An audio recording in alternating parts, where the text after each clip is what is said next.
고린도전서 15장 9절로 10절입니다.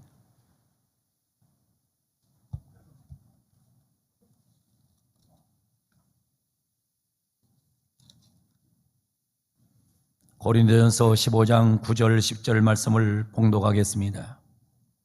나는 사도 중에 가장 작은 자라. 나는 하나님의 교회를 박해하였으므로 사도라 칭함받기를 감당하지 못할 자니라.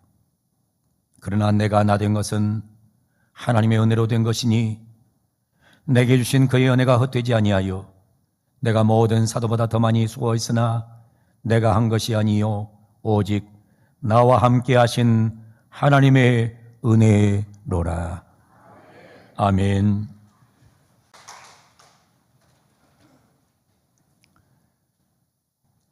이 세상에는 무수한 사람들이 살고 있습니다.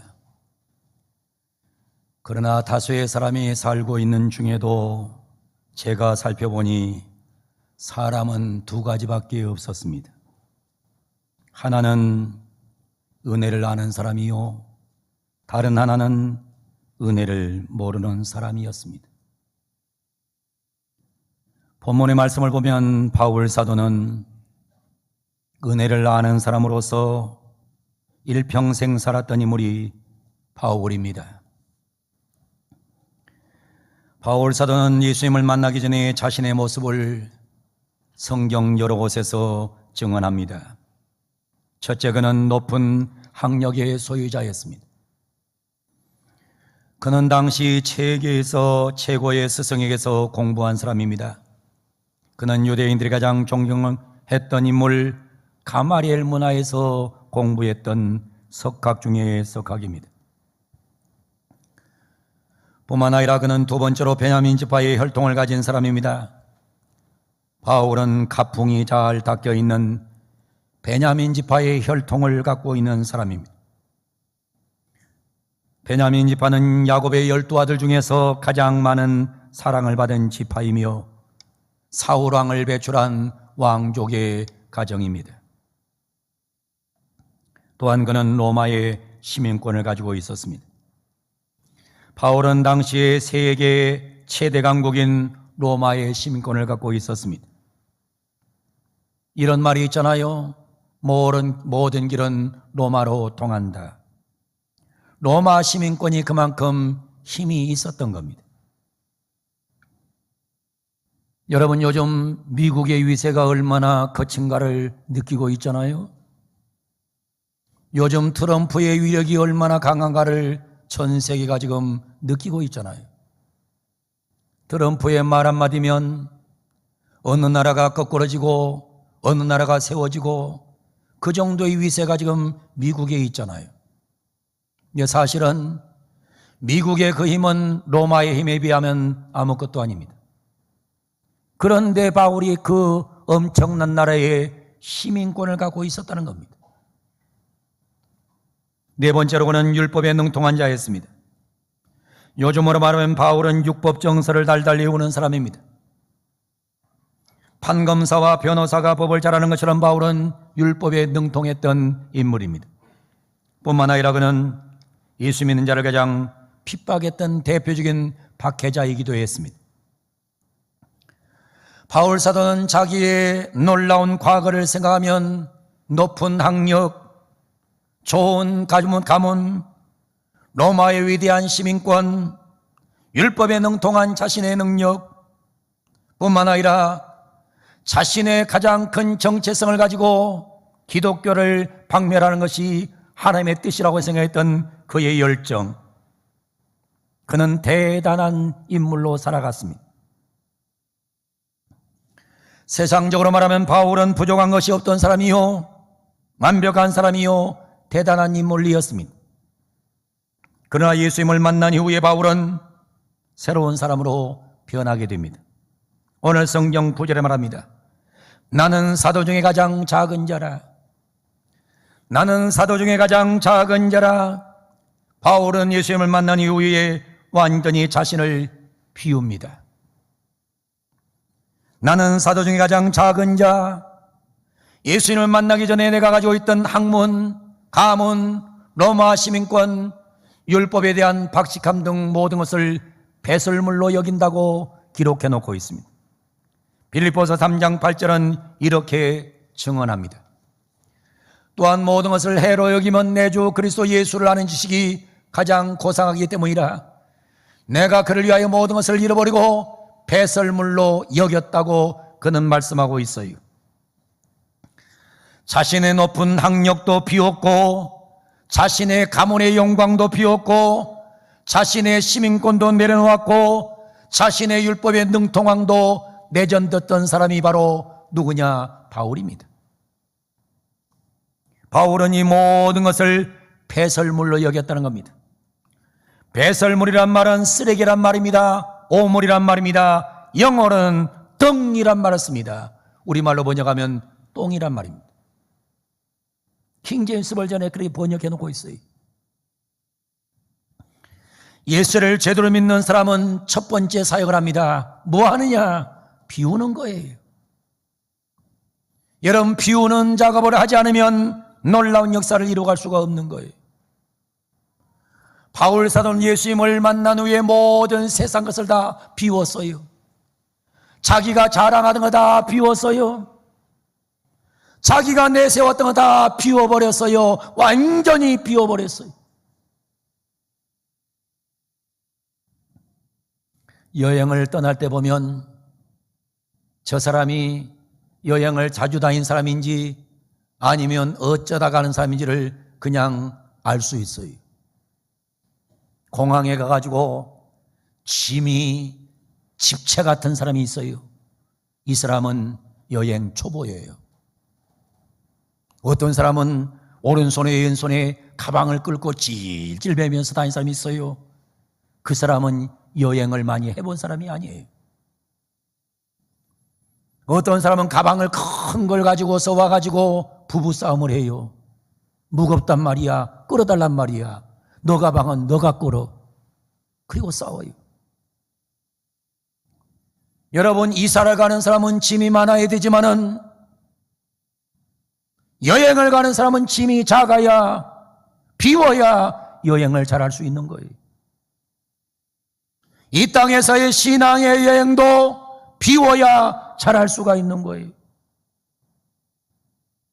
내 가슴 속에 갖고 있는 잘못된 썩은 지식, 세상적인 모든 명예와 영광, 그리고 내가 가지고 있는 모든 미움과 시기, 질투, 이런 것들을 비우지 않으면 나는 올바른 신앙 여행을 할 수가 없는 것입니다. 바울은 분명히 말합니다.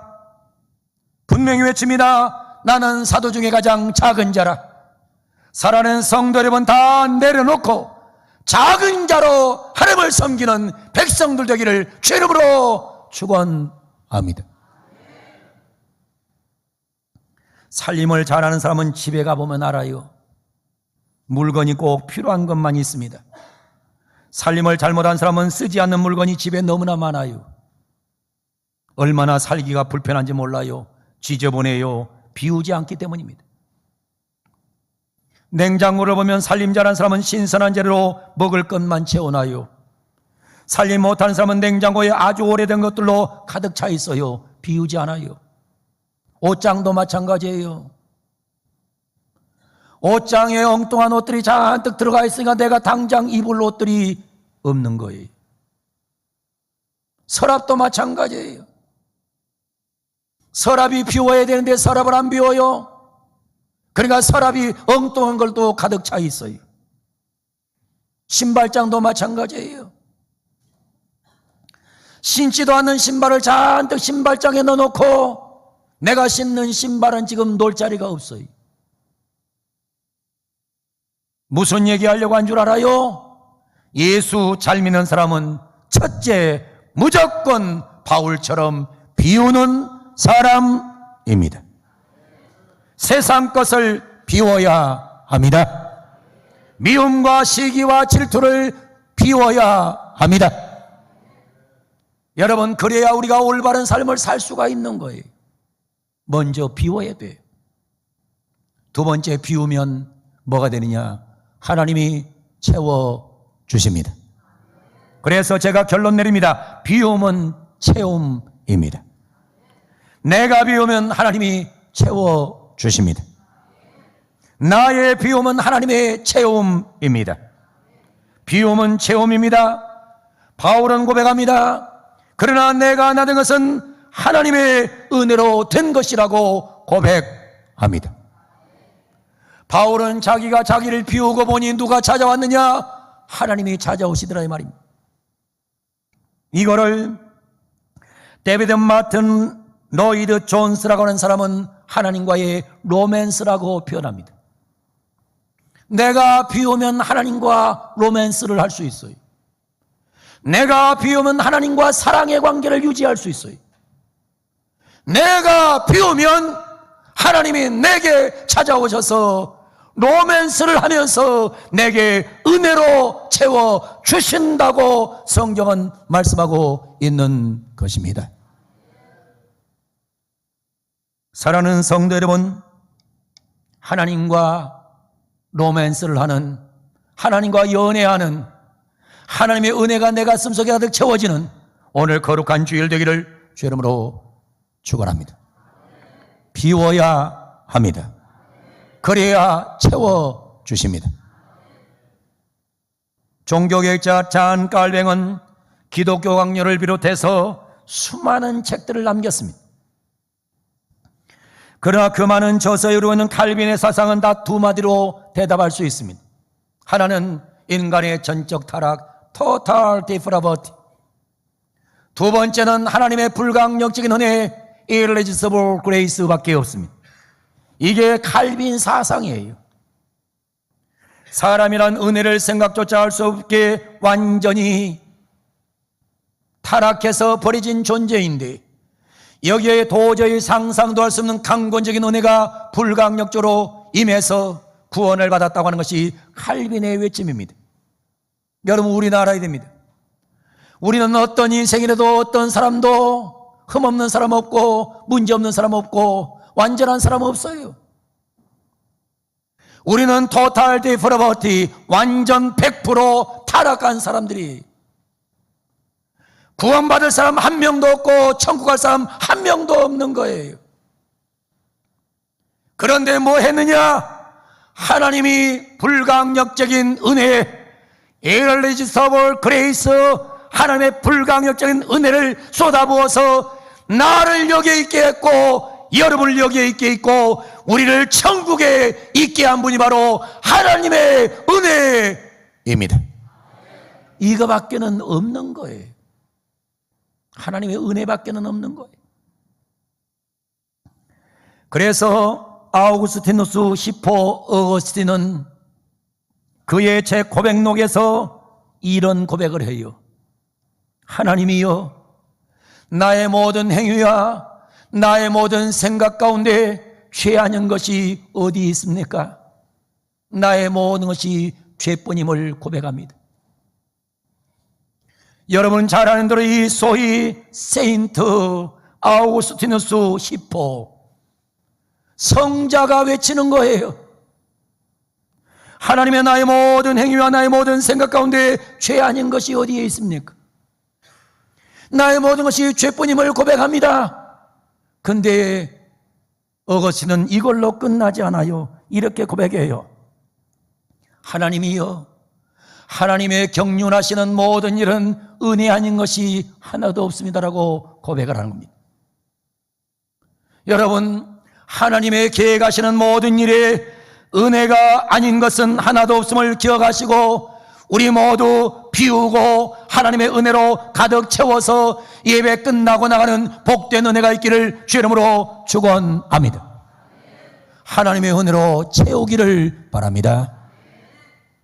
신학자이며 철학자인 폴 틸릭은 존재의 용기 The Courage to Be라고 하는 책에서 이렇게 말합니다. 그럼에도 불구하고라는 단어를 사용합니다. 우리가 죄인임에도 불구하고 하나님의 강권적인 은혜로 우리는 자기 긍정적 존재가 되었다고 폴 틸릭은 고백하고 있어요. 내가 죄인임에도 불구하고 하나님의 강권적인 은혜로 우리는 자기 긍정적 존재가 됐다는 겁니다. 여러분, 나는 나를 긍정할 수가 없어요. 긍정받을 만한 존재가 되질 못해요. 근데 나는 긍정적인 존재가 됐어요. 뭐로 됐느냐? 하나님의 은혜로 된 줄로 믿습니다. 세상이 뭐라고 해도 잔소리해도 거기에 신경 쓰지 마세요. 마귀가 뭐라고 조롱해도 거기에 걸려들지 마세요. 그냥 주님이 말씀하시면 되는 거예요. 우리에게 은혜를 주신 거예요. 우리는 은혜로 살아야 됩니다. 존 웨슬레는 사람을 세 가지 종류로 분류했습니다. 첫째는 레이첼맨, 자연인으로 분류했습니다. 자연인, 아직 하나님의 은혜를 경험하지 못한 상태의 사람입니다. 교회에 전혀 다니지 않은 사람입니다. 하나님의 은혜를 조금도 모르는 사람, 이거를 웨슬레는 레이첼맨이라고 불렀습니다. 두 번째로 존 웨슬레는 부름을 합니다. 레갈맨, 율법적인 사람. 율법의 요구에 매여 있지만 그것을 온전히 지킬 수도 없는 상태의 사람. 성경은 많이 알아요. 율법을 많이 알아요. 아는 건 엄청나게 많은 것 같아요. 근데 아는 대로 살지를 않아요. 살 수도 없어요. 율법대로 살래야 살 수가 없어요. 이 사람을 이끌어서 웨슬레는 말하기를 니걸맨, 율법적인 사람. 세 번째는 뭐라면 regenerated man, 중생인이 있다 그랬어요. regenerated man, 중생인, 거듭난 사람, 구원의 확신이 있는 사람, 소명의 확신이 있는 사람, 은사의 확신을 가지고 예배 중심의 생활하는 사람, 예수 중심의 생활하는 사람, 교회 중심의 생활하는 사람. 그래서 이 소위 중생인의 삶 속에는 뭐가 있느냐? 감격과 기쁨과 감사와 성령의 능력이 들어있는 사람이라고 웨슬레는 외치고 있는 거예요. 사랑하는 성도 여러분, 우리는 자연인이 아닌 줄로 믿습니다. 우리는 율법의 인물이 아닌 줄로 믿습니다. 오늘 여러분 속에 놀라운 중생의 감격이 있기를 주 이름으로 축원합니다. 어떤 사람은 교회를 다녀도 감격 없이, 기쁨 없이, 감사 없이, 성령의 능력 없이 그냥 교회를 다니는 사람이 있어요. 그거는 종교인이에요. 여러분, 우리가 교회를 다니면 반드시 우리가 중생함으로 인해서 내 안에 삶의 감격, 삶의 기쁨, 내 안에 감사, 내 안에 성령의 역사가 충만해야 나는 진짜 예수쟁이인 줄로 믿습니다. 오늘 여러분 속에 비울 걸 비우시고 여러분에게 하나님이 쏟아부어 주시는 은혜를 가득 담는 예배가 되기를 축복합니다. 은혜를 받은 사람은 뭘 하는 사람이냐? 마지막으로 할 것은 나눔을 실천해야 됩니다. 나눔의 사람입니다. 바울은 오늘 본문에서 이렇게 말합니다. 그러나 내가 나 된 것은 하나님의 은혜로 된 것이니, 나는 은혜 받은 사람이니, 나는 은혜를 담은 사람이니, 내게 주신 그의 은혜가 헛되지 아니하여 내가 모든 사람보다 더 많이 수고하여, 내가 모든 사람보다 더 많이 헌신하여, 내가 모든 사람보다 더 많이 나눠주는 사람으로 살았다고 바울은 말하고 있는 겁니다. 사랑하는 성도 여러분, 여러분 속에 비울 것을 비워버리고 오늘 이 예배에 담을 것을 담으시고 담은 은혜를 세상 만방에 나누며 사는 성도가 되기를 축복합니다. 바울 사도는 자신이 받은 은혜를 나누는 사람이었습니다. 바울은 모든 사도보다 더 많이 수고했습니다. 은혜를 아는 사람, 채워진 사람은 나눌 줄 아는 사람입니다. 그래서 바울은 누구보다 더 많이 수고했다고 그 자신은 외치고 있는 것입니다. 하나님의 은혜를 아는 사람은 첫째, 비우는 사람입니다. 여러분 속에 있는 더러운 것들을 완전히 비워버리는 복된 예배 되기를 주 이름으로 축원합니다. 엄지 들고 따라하겠습니다. 엄지 들고 따라합니다. 두 엄지 다 드세요. 크게 외칩니다. 비우자. 크게요. 비우자. 비우자. 채워주신다. 나누자. 세 단어로 정리하겠습니다. 다시 합니다. 비움, 채움, 나눔. 여러분, 오늘 시간에 하나님께서 싫어하는 것들을 다 비워버리는 예배되기를 원합니다. 그리고 하나님의 은혜로 채우기를 바랍니다. 그리고 채워진 것을 가지고 열심히 있게 나누는 삶을 살아가는 복된 은혜가 있기를 원합니다. 이 3단계 원리를 기억하지 못하면 여러분의 신앙생활은 행복할 수 없어요. 바울 사도는 비웠어요. 바울 사도가 비웠더니 하나님이 채워주셨어요. 채워줬더니 바울은 다른 사도보다 열심히 최선을 다해 이 놀라운 은혜를 나누다가 하나님 앞에 감으로 인해서 하나님께 칭찬받은 주의 종이 바울임을 기억하고 우리 모두 비우고 채우고 나누는 삶을 잘 살아가는 복된 은혜로운 백성들 되기를 예수님의 이름으로 축원을 드립니다. 다시 한번 우리 엄지 들고 외칩니다. 크게 외칩니다. 비우자, 채우자, 나누자. 비움, 채움, 나눔. 할렐루야. 그렇게 7월을 마지막으로 새로운 8월을 시작하는 우리 모든 주하늘교회 성도들 되기를 예수님의 이름으로 축원을 드립니다. 거룩하시고 존귀하신 우리 아버지 하나님, 바울 사도의 외침이 나의 외침이 되기를 원하옵나이다. 하나님 아버지, 오늘 이 시간에 우리 속에 있는 모든 것들을, 하나님이 싫어하는 것들을 비워버리게 하여 주시옵소서. 그러면 하나님이 내게 은혜로 채워주실 줄로 믿습니다. 채워주면 그 채움받은 거 가지고 열심히 있게 바울처럼 목숨 바쳐 나눔의 실천을 할 수 있게 하여 주시옵소서. 비움과 채움과 나눔은 바울의 삶의 전체였습니다. 우리도 그렇게 사는 은혜의 백성들 되도록 축복을 허락하여 주시옵소서. 예수님의 이름으로 감사하며 감격하며 기도하옵나이다. 아멘. 다 일어나셔서 파송 찬송 드립니다.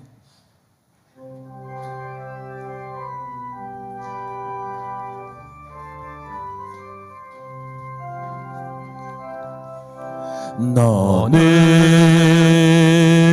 담장 너머로 뻗은 나무 가지에 푸른 열매처럼 하나님의 귀한 축복이 삶에 가득히 넘쳐날 거야. 너는 어떤 시련이 와도 능히 이겨낼 강한 팔이 있어. 전능하신 하나님께서 너와 언제나 함께 하시니. 너는 하나님의 사람, 아름다운 하나님의 사람. 나는 나 위해 기도하며 내 길을 축복할 거야. 너는 하나님의 선물, 사랑스러운 하나님의 열매, 주의 품에 꽃 피운 나무가 되어줘. 할렐루야.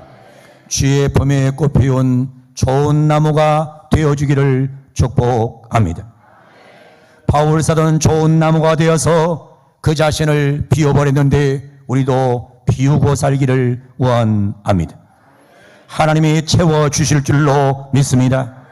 하나님이 채워주는 능력을 가지고 나눠주고 사는 은총이 있기를 원합니다.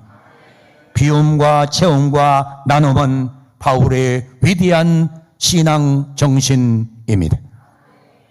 지금은 예수님의 은혜와 하나님의 사랑과 성령의 역사하심이 나도